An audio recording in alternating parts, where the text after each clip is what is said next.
Hey guys, it's Spence, the evil genius from Lab Secrets. Danis and I have gotten together to do a series of videos to try to help you understand a little bit more about the business of being a freelancer. And what's really specifically my niche is the business of using WordPress to succeed in monetizing your freelance lifestyle. So, if you got a couple minutes today, I'd really love to share some time with you and give you a little bit about my background online, as well as I'm going to leave you with 10 takeaway tips today that'll help you start thinking about how you can get your monetization strategy going as a freelancer. And hopefully, if you enjoyed today's video, we're going to do a series of videos that are going to be presented over at First Web Designer that are going to give you step by step everything you need to understand how to get customers, how to use WordPress, how to think like a business person, and in the bigger scheme of things, to succeed. Because that's what I've been doing for the last 6 years. Let me just jump right in. In fact, I actually have been in a number of hard businesses, meaning offline businesses, things real estate, law, development, entrepreneurial endeavors. But the best thing about being online is that, unlike any other type of business, you don't need a physical structure. You don't need a physical presence in any particular place. You don't usually even need startup capital if you're a person like myself who likes to bootstrap. And best of all, your customers are wherever you find them. So they could be in your backyard or they could be across the entire globe. So, specifically about WordPress, the reason I'm so enthusiastic is a little bit to do with my own history. So, let me jump in. My passions in life have always been about gadgets, and I've always been into photography. And in my teens and 20s, videography became available.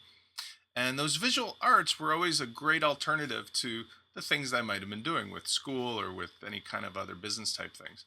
And as the technology progressed, and I'm talking now, I don't know, many of you might not know this. I'm 46 as we sit here today in 12 of December of 12. When I was a teen, we we had, black and white photography, color photography. You had to develop it, and I learned how to do that. I had a little mini darkroom in the bathroom, the whole thing, but it was expensive and time consuming and very analog. And then slowly but surely, in my teens and 20s, computers came about and inched their way towards a completely new way of doing things. And I like to use the word democratization. That technology has been accelerating ever faster. And so now in 2012, any of you have the tools available to you to do things digitally that would have cost hundreds of thousands of dollars, maybe even millions of dollars back in the 80s, early 90s, even into the 2000s. And so that democratization has opened up this freedom to express yourself. So again, jumping back and forth a bit, when I was growing up and doing these kinds of businesses, I was always excited about these visual arts. And as I got older, and I did achieve another passion of mine, which is flying. I achieved a pilot's license very young at 16. I became interested in a particular type of flying after I was done with law school that was called trike flying. It's a microlight in Europe. And basically, this is like a motorcycle with wings. And if you can imagine, the panoramic view really got me going as far as the idea that I could do photography and videography from this machine. The birth of my first child actually helped a little too, because I started to look into getting digital video cameras. Long story short is that I had two outside passions that were unrelated to my business at the time, which was real estate.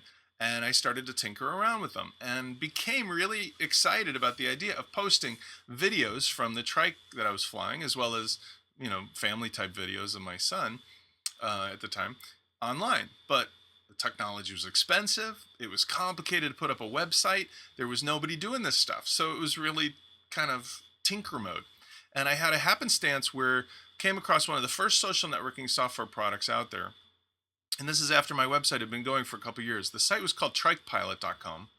And I put it up originally, I think around 2000, maybe 2000, early 2001. And it was always me just posting these tiny photos and tiny video postage stamps, because it was so expensive to host and complicated. You need hardware and all kinds of stuff across the desktop to even make a little postage stamp. Around 2006, when the social networking idea started, it was a company called Ning. It was funded by Mark Andreessen and a group of investors, and it was run by Lady Gina Bianchini. This was the idea even before Facebook was really that big outside of campuses, where you could actually have other people share by posting their own videos and photos and stories and all that stuff. So what happened was the idea of little hobbies come together with the technology advancing, coming together with the software, meant that all of a sudden the environment was available that I could share with the people interested in the subject. They could share with me, and we had a social circle. Now, obviously, all this stuff is a little passe as far as social networking. We all have that in every day, every part of our life.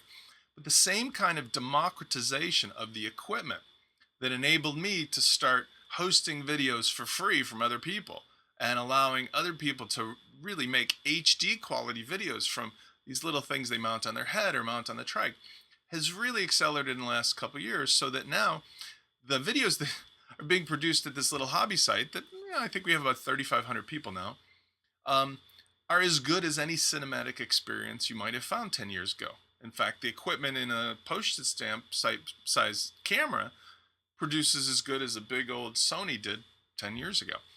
And anyway, bringing it back to WordPress, which is my point. WordPress is so exciting to me as a freelancer, and that's why I told Danis that I really want to focus my video tutorials on WordPress.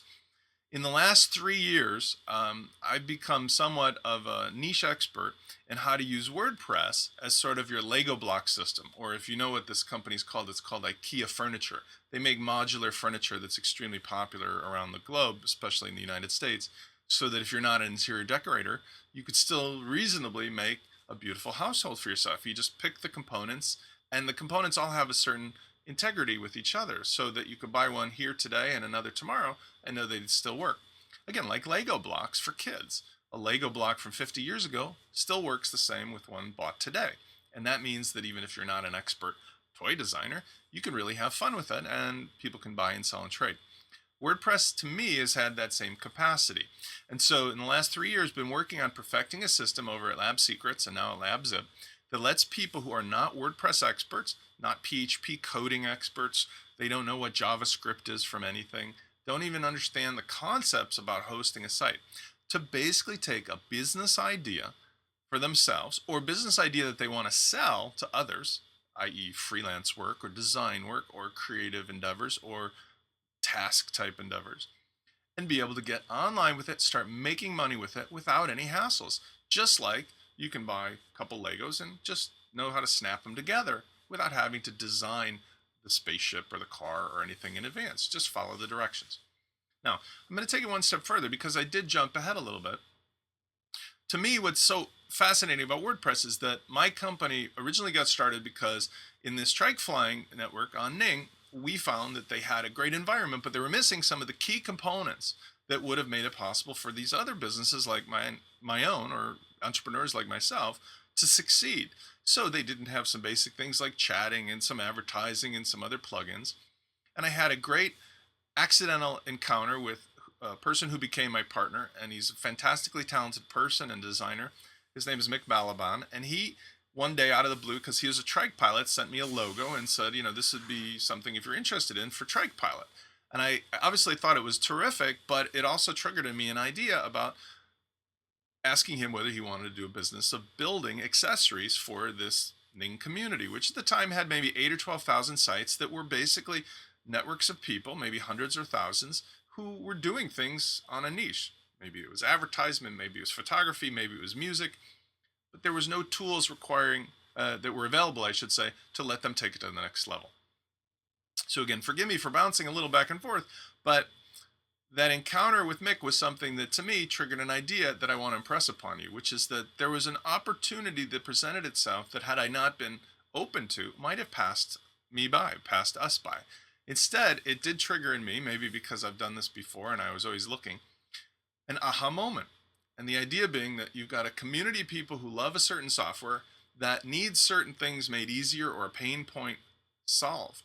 And when you put those two together, a business was there. And for us, we did extremely well for the time that we were doing it in selling these accessories. We called it Widget Laboratory. We called these widgets. They were just little accessories. But people were so hungry because they're already invested with their time and their soul and their energy into this whole idea of their network, that when we provided them away in a closed sort of fishbowl to get these extra accessories, they were ready and willing to buy.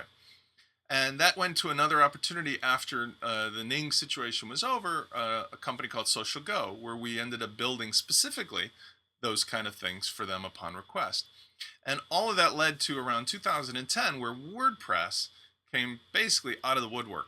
And that changed everything, because whereas those were sort of closed networks that allowed people to do things only in a certain way, WordPress is an open source platform. And WordPress has been built from the ground up in such a unique way that today, I believe, as of December 2012, there's more than 18% of the entire internet. I believe more than 65 million people or companies using it for their sites. And that means a couple things to you as a freelancer. Number one, it is the most concentrated potential area for you to find customers anywhere. Forget about Dreamweaver, forget about Drupal, forget about Joomla, forget about any other kind of CMS. WordPress has so many customers on it. You will never, ever, ever, ever run out. Number two, these are customers that, because WordPress is so easy on the user interface side, are low technology people, which means they're ripe for getting to a certain point and then getting a little frustrated, where you can jump in and make them happy instantly with whatever little niche or business opportunity you want to take and run with. And I'm going to explore that in a second. Number three, besides those 2 points, WordPress by itself has so much development energy and resource energy in the way of code and accessory plugins and themes. Plugins, for example, there's more than 20,000 at last count available, and all that code is open source. So you could take something that's close and you can tweak it a little, whether it be style or some of the features. And even if you don't, you can almost inevitably find some plugin that solves each little particular quirk that your client wants to have set up. Because the user interface to them is still simple, they appear oblivious to what you did, but you look like a hero. It really gives you a great return on investment, because the client is always happy and you look like the smartest person, and it enables you to build a relationship with them. So those are 3 reasons, big reasons, why I particularly have built my business on WordPress since 2010, have no intention going anywhere else. Now let's talk about 10 points that we're going to get into more detail on during these video courses. And I really, number one, want all of you to let me know, let Danis know, are these videos that I'm doing helpful? Obviously, there's about 350 more videos of mine you can go watch over at LabZip or Lab Secrets. But this series is specifically about you as a freelancer with no previous expectations of either being an expert developer or PHP coder or CSS person. I'm going to walk you step by step how to make a business using WordPress as a freelancer. All right, let's talk about a couple. I have some notes here. First of all, people are people, whether offline or on. So build a relationship. And what that means is that, again, in real life, you wouldn't walk up to a complete stranger and just go, give me money because I'm a great guy or great girl. You need to have some sort of a relationship. They need to know who you are. What's your personality?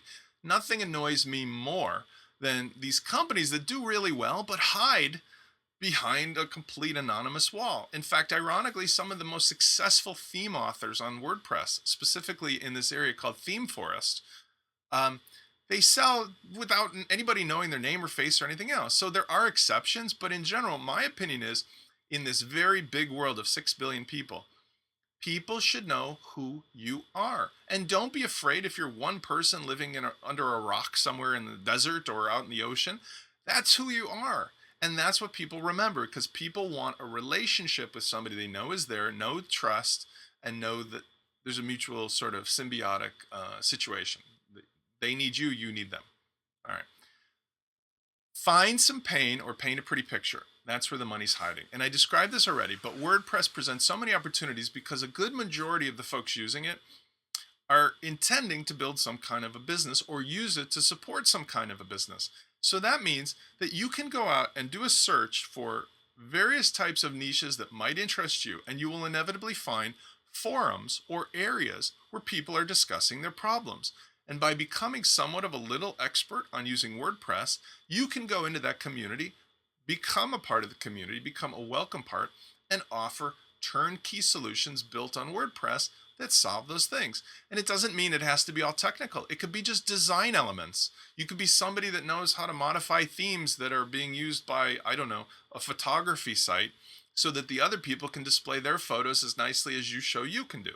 You can go into a gaming site and show people how to do rating systems so people can vote on their favorite video games. You can design logos. You can do themes. The list goes on and on. Find the community of people that already exist and basically see what pain they're talking about.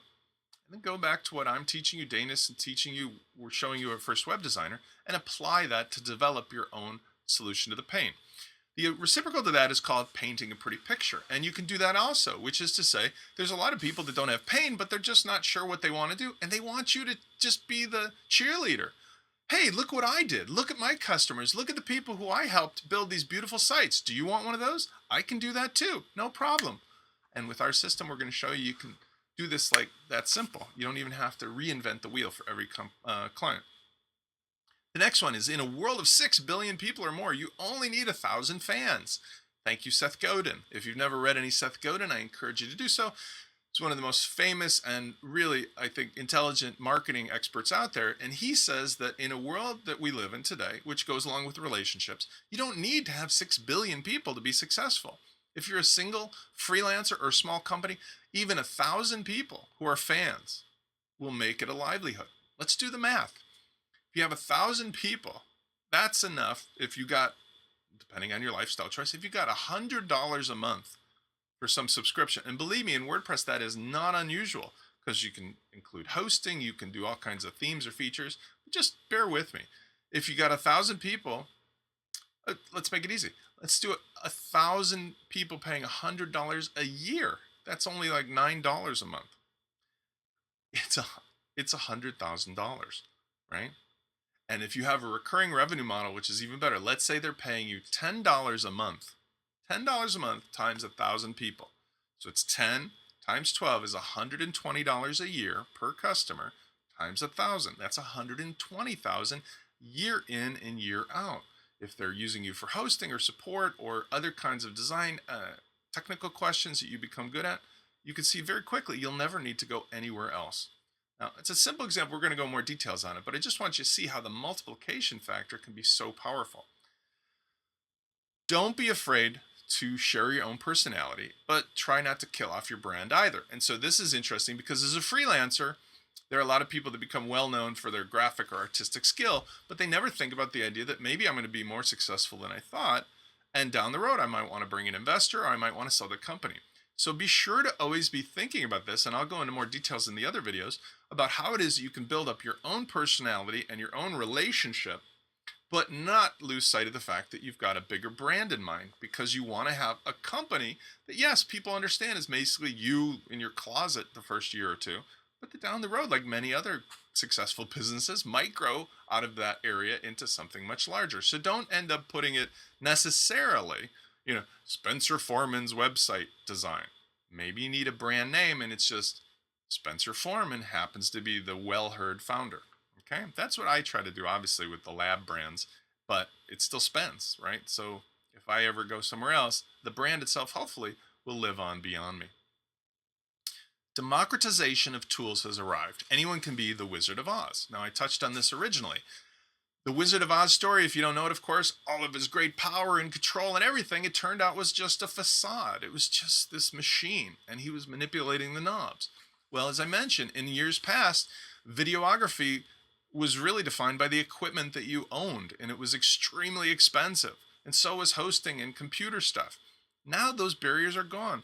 I don't have it in front of me, but an 18-year-old kid with an iPhone can make a full-length HD movie. A kid on a laptop can make 3D special effects that are better than Star Wars, for God's sake. The tools are no longer the barrier to entry, which means that you better get your content together, your marketing together, get your brand together, because only by that will you be able to achieve some level of a relationship and some level of a business that goes on. You can no longer just say, well, we happen to own the very expensive equipment, so you can't go anywhere else. Those days are gone. All right. Your clients can be in your backyard or 8,000 miles away. We talked about that too. Basically, we've got a situation now where you don't have to worry like, oh, I saw Bob down the street, or, oh, my only client is in America. You can live on an island, you can live on a mountain, you can be a nomad like Danis who takes vacations and travels around with a laptop. Wherever you may be, your clients can be right there on Skype, email, directly through your support forum. And that also means that you can look for your clients in America, especially corporate America, which I'm going to show you in another video, where you literally got 3 places. I'm not going to tell you in this video. I want you to come back. 3 places you can go. I guarantee you can make $500 in one day if you go to these places. Guaranteed. And I'm going to show you in another video. So please do come back. All right. Be a symbiotic parasite. And that is to create an accessory in a thriving marketplace. Now, in my experience, I kind of went fast through it, but I accidentally stumbled upon making accessories for this closed network of Ning. And obviously my partner developed them all and he did an outstanding job. I marketed and then sold them. And in later years, I became more proficient in the WordPress world with development. But the idea was that we didn't reinvent the whole social network. We didn't try to make the main marketplace the main business. We found some place where people were already congregating. Think of the metaphor of the water in the ocean. There's a whole ocean out there. But yet maybe all the fish are all in just one little cove. Go where the fish are, see what's going on, find their pain, paint their pleasure, and service them by being a very what's the word I could look for? A welcomed member of that community by not being a spammer or a splogger or taking away, but contribute, help.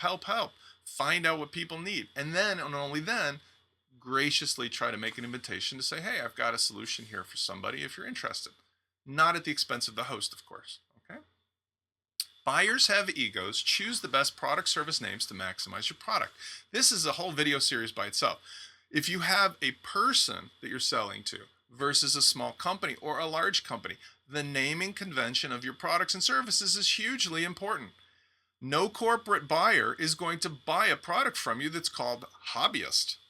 No individual person is going to buy something called enterprise, because those imply consciously or subconsciously pricing and egos that you may not realize yet. But I'm going to show you how important this can be.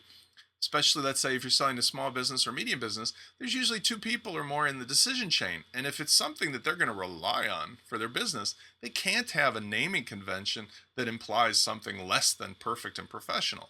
Ironically, this leaves you open to some incredible advantages in pricing your product, because the same thing that could be the hobby version, you could change the name and add a couple other service components to it and charge 5 or 10 or 20 or 30 times more, and they'll gladly pay it.